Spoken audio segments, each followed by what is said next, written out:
Tere, kallis Riste kogudus! Mina olen Rando ja mul on hea meel täna olla video vahendusel teie koguduse keskel. Ma tervitan Riste kogudust Issanda Jeesuse Kristuse nimel ja mul on eriliselt hea meel, et ma saan video vahendusel kõneleda õdede-vendadega, tuttavatega, võib-olla ka tundmatute inimestega oma endises kodulinnas Tartus. Mina ise olen praegu Põlvas. Me saime umbes 4 aastat tagasi perega kutse kolida ära. Me kolisime perega elama Mooste Alevikku ja nüüd me oleme peaaegu 3 aastat elanud Põlva linnas. Me teenime Mooste Baptisti kogudust. Minul paluti täna rääkida teemal õnnistus ja needus. Need on suured sõnad. Need on suured sõnad nagu elu ja surm, taevas ja maa. Nii et kindlasti ei ole tänane jutlus ammendav õnnistuse ja needuse teemal, aga ma loodan, et see võib olla hea sissejuhatus ja ma palun Isa, et temagi võiks kasutada seda jutlust ja õnnistada meid, et meie võiksime aru saada, mida need sõnad tähendavad, kuidas neid on piiblis mõtestatud ja kuidas see meie ellu asetub. Just see viimane aspekt, kuidas see meie ellu asetub, on minu jaoks väga oluline, et me samal ajal, kui me kuulame, katsuks ka end läbi. Kas meie oleme saanud õigesti aru, kas meie oleme õnnistatud või oleme me needuse all? Aga alustame headest uudistest. Jumal tahab meid kõiki õnnistada. Ja Jumal on tegelikult kogu olevat, kogu loodut õnnistanud 2 moel. Piibel räägib 2 või 2 sorti õnnistusest. Esiteks on olemas üldine õnnistus. Ja need on nähtused, mida me iga päev kogeme, näiteks toidu varustatuse näol, riide varustatuse näol, ma ei tea, transpordis või muudes olmelistes asjades või ka tööelus või pereelus. Kõik sellist olmelist ja üldist heaolu puudutav on midagi, mida Piibel kutsub üldiseks õnnistuseks. Aga Piibel räägib ka kitsamalt erilisest õnnistusest ja see saab osaks usu kaudu vaid nendele, kes panevad oma usu ja lootuse Jeesuse Kristuse peale. Üldine õnnistus tähendab, et iga südamelöök, iga hingetõmme, iga hea and ja täiuslik kink tuleb ülalt Isa juurest, kelle juures ei ole muutust ega varjutuste varju, kirjutab Jakobus 1. sajandil. Ja sellises sarnases võtmes tema õpetaja, meie õnnistegija Issand Jeesus Kristus ütleb mäejutluses, et Jumal laseb ju paista oma päikest kõigi heade ja kurjade üle ning oma vihma sadada nii õiglaste, õigete kui ülekohtuste peale. Matteuse 5:45. See on üldine õnnistus kõigile, sõltumata usust või elukohast või vanusest. Jumal soosib selles mõttes kõiki inimesi. Ja õnnistus kitsamalt tähendabki Jumala soosingut. Nii et õnnistus kitsalt võetuna tähendab Jumala poolehoidu või soosingut. Aga mis siis on eriline õnnistus, mida ma mainisin? Kui me räägime erilisest õnnistusest, siis me räägime sellest poolehoiust, mida Jumal osutab neile, kes on usus, kes on pannud oma usu ja lootuse Jeesusesse Kristusesse. Ja mis on siis see eriline aspekt siin? Vaadake, vaid Kristuse Jeesuse kaudu on meile tulnud pattude andestus. Vaid Kristuse Jeesuse kaudu on meil võimalik Jumalaga olla ligidases, lähedases suhtes. Vaid Kristuse Jeesuse kaudu me saame üha rohkem kogeda tema vaimu, üha rohkem tema vaimu soosingut meie sees ja meie elus. Ja vaid Jeesuse Kristuse kaudu me saame ka oma puuduste, oma pahede ja kitsaskohtadega tööd teha, et need jääksid üha vähemaks ja et Issand Jeesus ise oma vaimu kaudu saab meid siis vormida, et me võiksime ka pühitsuslikult kasvada. Ja vaid Jeesuse Kristuse kaudu on meil igavene elu. Nii et kui me nüüd mõtleme, et mis on see üldine õnnistus ja mis on see eriline õnnistus, siis me peamegi aru saama, et üldine on kõigile inimestele, aga eriline on ainult usu kaudu Jeesusesse Kristusesse kättesaadav.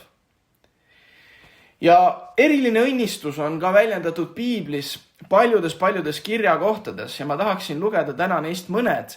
Esimene oleks Rooma kirja 1. peatüki 16. salm, kus apostel Paulus kirjutab 1. sajandil nõnda. Sest ma ei häbene evangeeliumi, mis on Jumala vägi päästeks igaühele, kes usub. See sõna päästeks võib ka tõlkida õndsaks tegemiseks, õnnistuseks. Ja nüüd ma ütlen seda teistmoodi. Sest ma ei häbene evangeeliumi, see on ju Jumala vägi õndsaks tegemiseks, õnnistuseks igaühele, kes usub. Ja seda sama mõtet on väljendanud apostel Johannes, kes kirjutas oma evangeeliumisse maailma kõige kuulsama piiblisalmi ja see ütleb nõnda, et sest nõnda on Jumal maailma armastanud, et ta on oma ainusündinud poja andnud, et ükski, kes temasse usub, ei hukuks, vaid et tal oleks igavene elu. Jumal ei läkitanud ju oma poega maailma, et ta kohut mõistaks maailma üle, vaid et maailm tema kaudu õndsaks ja õnnistatuks saaks. Tänane piiblitõlge ütleb, päästetud saaks. Ma ei hakka täna rääkima kreeka keelest, aga kreeka keeles on mitu erinevat sõna, mis väljendavad seda sama poolehoidu, seda soosingut ja tegelikult seda õndsaks saamist, seda ära päästmist, mis nendes kahes piibli salmis mainitud on. Aga see evangeelium, mida ma just peast teile ette lugesin, see rõõmusõnum Jeesuse Kristuse lunastustööst on see, mis eristab inimesi, kes on üldise õnnistuse all ja kes on erilise õnnistuse all. Kui me oleme vastu võtnud evangeeliumi, siis oleme me küll üldise õnnistuse sees endiselt, aga me oleme liikunud teatud mõttes juba erilise õnnistuse poole. Teatud mõttes me oleme juba saanud vaimselt eriliselt õnnistatuks.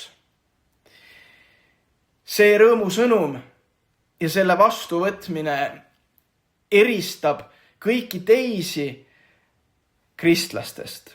Kristlased on omaks võtnud selle sõnumi, mis teeb neid õnnistatuks, mis teeb meid õndsaks. Mida tähendab olla õnnistatud?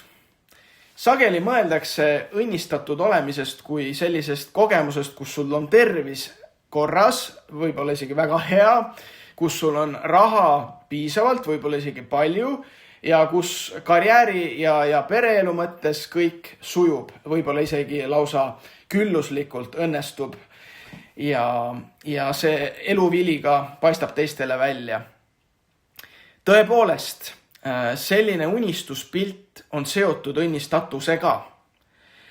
Ja ka mina kirjutan sageli õnnistussoovina või õnnesoovina sünnipäevadel oma sõpradele, kas Facebookis või kaardi peale, palju õnne, olge õnnistatud või palju õnne, õnnestumist ja õnnistust eluteel.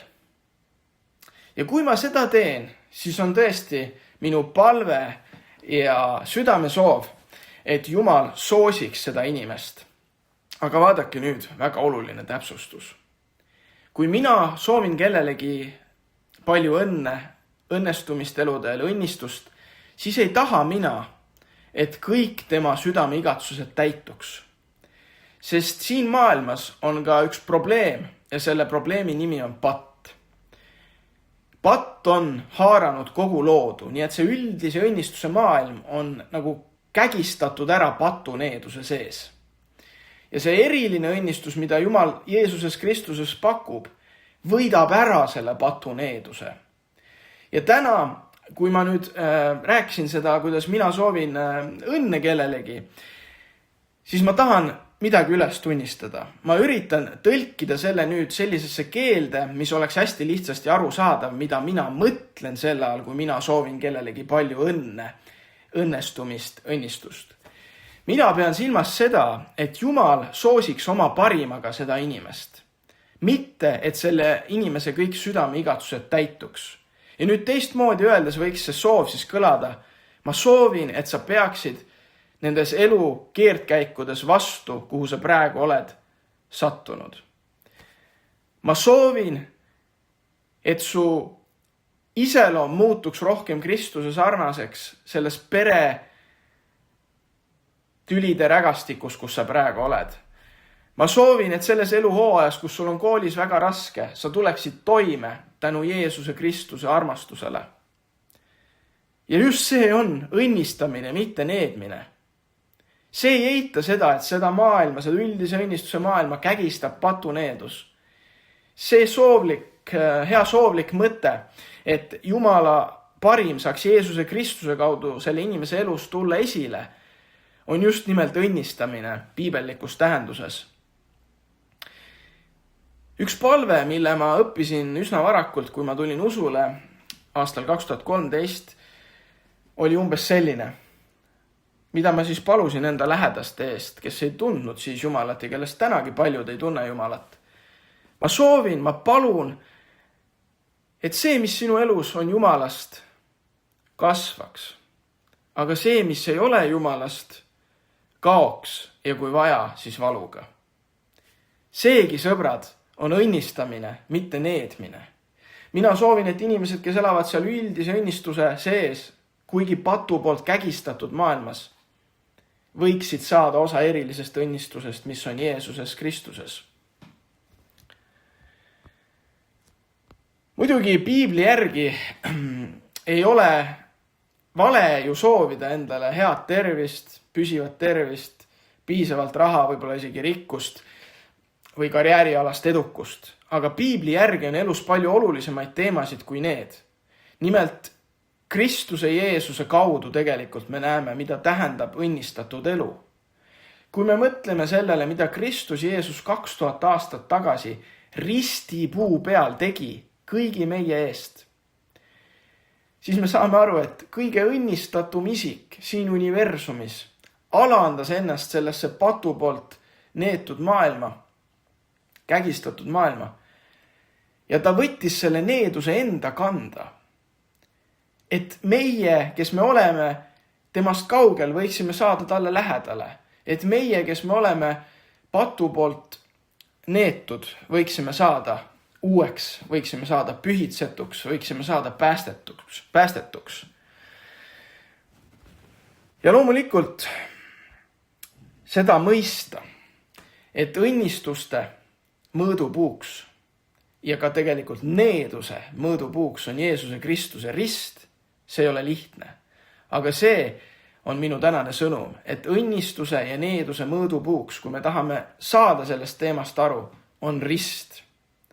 Ja mõelgem, nähtamatu ja nähtava maailma valitseja, Jeesus Kristus, sai inimeseks. Ta sündis laudas. Ta elas tagasihoidliku elu 30 aastat ja siis alustas teenimistööd, tervendades haigeid, aidates neid, kes olid rõhutud, suunatud välja ühiskonna äärealadele. Ta tõi neid osadusse tagasi. Ja kõige enam ta loovutas iseend, võttes patuneeduse enda kanda, kõik meie süü ja meie häbi enda kanda, ja ta suri meie eest pattude pärast ristil. Rooma võimud hukkasid ta kui kurjategija, aga tema suri kui õige ülekohtuste eest. Sest vaadake, piibel ütleb meile selge sõnaga, et me kõik oleme pattu teinud ja jäänud Jumala aust ilma. Aga armuand saab meile osaks usu kaudu Jeesuses Kristuses. Me saame osa erilisest õnnistusest, kui me usume ja paneme oma lootuse tema peale. Ja miks ma julgen öelda, et õnnistuste ja needuse mõõdupuu on Jeesuse Kristuse rist, on sellepärast, Et kui me küsime, kas Jeesus oli õnnistatud, siis loomulikult me võiks vastata erinevalt, kui me tahaksime filosofeerida siin.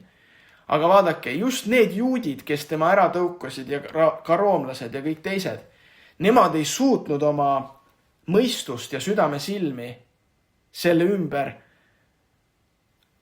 panna, et Jeesus Kristus oli õnnistatud ja neetud ristil samal ajal. Ja ta tegi seda selleks, et meie ei oleks enam neetud, et meie saaksime needusest vabaks. Nii et armas sõber, kui sa mõtled, mis on õnnistus, mis on needus, siis lühidalt õnnistus on Jumala soosing, mis on osaks saanud kogu inimestele ja on olemas eriline õnnistus, soosing, mis saab osaks vaid usust Jeesusesse, Kristusesse. Ja needus, selle teema ma võtaksin kokku väga lühidalt, on see, et Jumal hoiab ja Piibel räägib ka sellest, nagu et Vana Testamendi metafoor on see, et Jumal hoiab oma käega, oma kaitsva käega meid. Ja Jumal hoiab tegelikult kogu seda maailma, meie ühiskonda, Eesti riiki, Põlva ja Tartu linna. Aga nüüd vaimumaailmas toimub midagi sellist, et kui Jumal on oma kaitsvad käed pannud meie ümber, oma õnnistavad käed, siis ühel hetkel, kui inimesed seal ei taha temaga osadust, elavad temast kaugel, elavad tema seadusele vastu, siis ta laseb nagu neid käsi aina lahti poole. Ja see tähendab, et kõik muud vaimsused ja ka see needus, see saab osaks nendele inimestele. Nii et inimene, kes sünnib siia maailma, saab päranduseks endale selle patuneeduse, milles osas Jeesus on teinud kõik, et me saaks vabaks. Ja siis on meie otsus, kas me tahame erilist õnnistust või me tahame püsida üldises õnnistuses ja viimselt, kui Jumala käed on eraldatud meist, me saame osa needusest. Ja needus lühidalt öeldes tähendabki Jumala ligiolu järk-järgulist taandumist ja ühel hetkel kadumist meie elust.